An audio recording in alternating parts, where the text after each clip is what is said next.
Did you know that nearly 50% of Americans have less than $100,000 saved for retirement?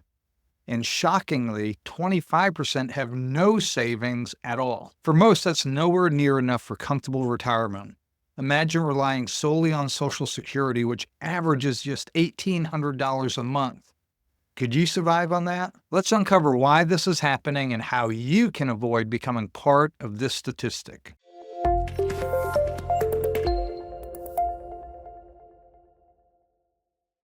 Welcome back to Simply Money. Retirement savings, it's something everyone talks about, but few truly understand.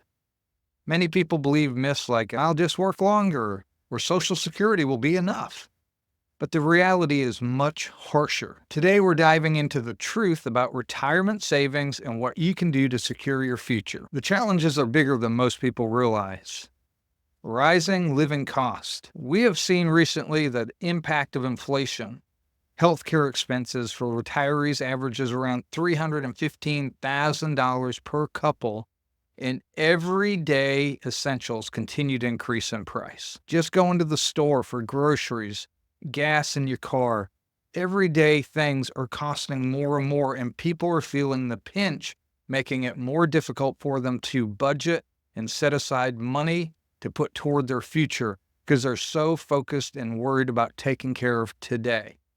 Rising costs is something you can't do anything about to control, but there is something you can do about controlling your spending. And that's what we want to look at here today, is how you can focus on the things you can control. And the first thing we want to talk about with that is debt. A staggering 70% of Americans enter retirement with some form of debt, including mortgages and credit cards. And this is limiting their ability to save. One of the things that helped me the most achieving my financial freedom goals is becoming debt-free, including my mortgage. Because now all the money that was going toward my cars, going toward any debt I had, going toward my mortgage, is able to be put into retirement. See, what a lot of people do, though, that even get debt-free, they increase their lifestyle. Lifestyle creep isn't just about when you get a pay raise, spending more. It's about when you reduce debt, spending that amount. And so you get accustomed to building what you spend and how you live instead of putting that extra money toward your future. So debt is a huge obstacle and challenge that individuals are facing. And one of the reasons why 25% of Americans have zero saved for retirement. Another thing is the inadequate savings plans. The median retirement account balance for those aged 55 to 64. We're not talking about the 20-year-olds. We're not talking about 30-year-olds. We're talking about those who are on the cusp of retirement. This is those who are typically in the early retirement stage, 55 to 62. People are wondering, can I retire early? 65 is when most people are considering retirement. Some even work until 70. But this age group of 55 to 64, the median retirement balance for these individuals is $120,000. Barely enough for 3 to 4 years of living expenses at best. Without a solid strategies, these hurdles can derail anyone's retirement dreams. I'm not here to discourage you if you're at this level or below. I'm here to encourage you it's not too late to start today. But these are the hard facts. This is the reality.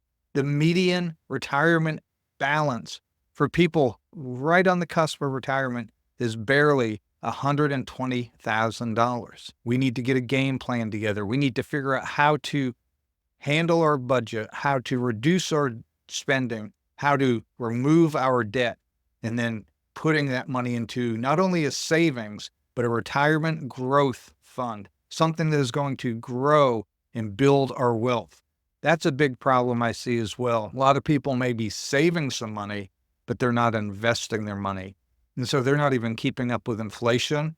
So that $120,000 maybe you have today, in 10 years, may be only worth $100,000 because it's sitting in a savings account. It's eroding its buying, purchasing power because you're not investing it. Why do these problems persist? Let's break it down. Like we already said, inflation. For example, in 1980, a loaf of bread cost 50 cents. Today, it's $3. If you're not accounting for inflation, your savings will lose value over time. We could go through all these things. I remember in the 80s, yep, I'm giving away my age. I remember in the 80s, I could go get gas for 80, 85 cents a gallon. Now it's, depending where you're at in the United States, it's $3, $4, $5 a gallon. Those are just some of the everyday things we deal with. Inflation is a persisting problem. And so what are we going to do about it? We have to manage our budget. Yes, inflation hurts. Inflation is tough, but we can't always divert and blame every financial issue we have on others or on inflation. Again, I'm not talking about those people who are truly struggling and having hardships, but a lot of people who I hear complaining about inflation are also driving the brand new cars or living in a bigger house or upgrading their lifestyle. They're doing things that are also increasing their spending, and they're feeling the impact of inflation in many more areas because they've increased their spending. Another area that keeps this problem persistent is starting late. Here's the math. 30-year-old investing $200 a month at 7% return will have over $240,000 by age 60. But if you wait just 10 years and start at 40, investing at $200 a month, you'll only have $120,000. 10 years. So instead of investing for 30 years, you're only investing 20 years, but you only gain half of the value. Imagine starting at 20 or 25.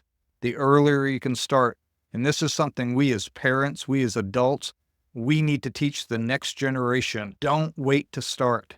Even if it's only $5 or $10 a week, start early, because that compounding time is your best friend on that. Don't wait till you're 30 or 40. Don't wait until things are settled. Start now with small little amounts. Just set it aside, set it on auto pay, whatever you have to do. Get that put in there for your future self. Mistakes is another reason that this problem persists.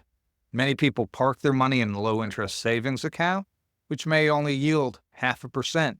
Right now, perhaps for the last year, you've been getting 4 or 5%, but it's going to go back down 0.5% annually compared to the 8 to 10% average returns of diversified stock portfolio. Building a stock portfolio that's diversified, not a single stock, not trying to strike it rich, not taking a gamble, not going for the most aggressive growth rate you can get when you see something, oh, it's 20% return.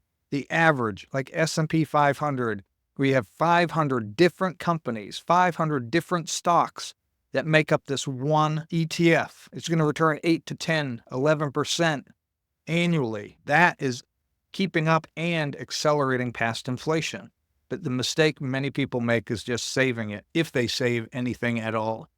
Addressing these challenges starts with recognizing how they affect you and your ability to save.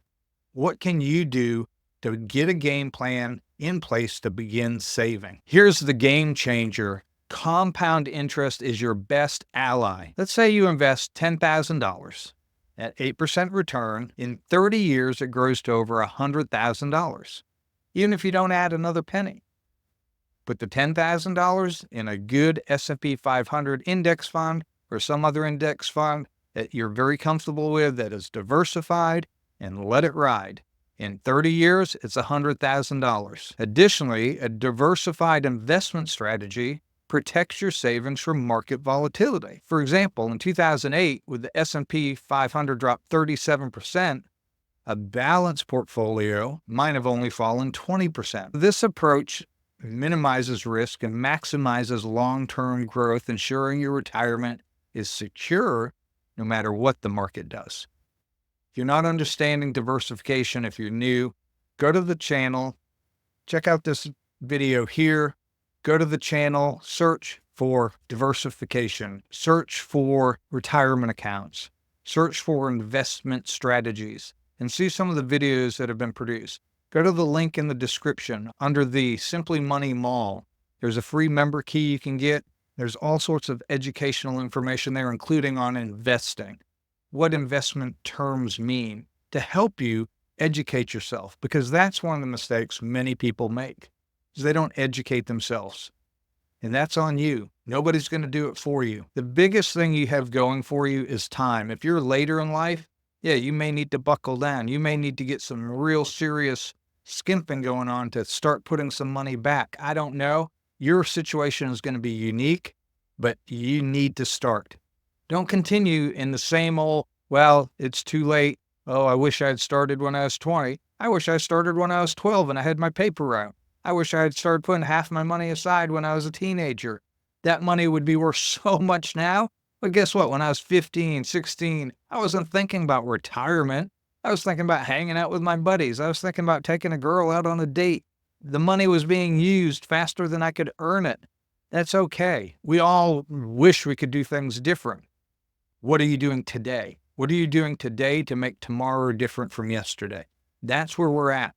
And that's what this is about, helping you set a game plan. To recap, rising costs, debt, and late starts are the biggest barriers to saving for retirement. But by starting early, taking advantage of compound interest, and building a diversified portfolio, you can overcome these challenges and achieve financial security. For example, think about how consistent investments of just $10 a day could grow into over $600,000 in 30 years. The key is to act now. If you're younger, start small, but start. Take advantage of your youth. And when you're my age, you will be so far ahead of your peers. But start.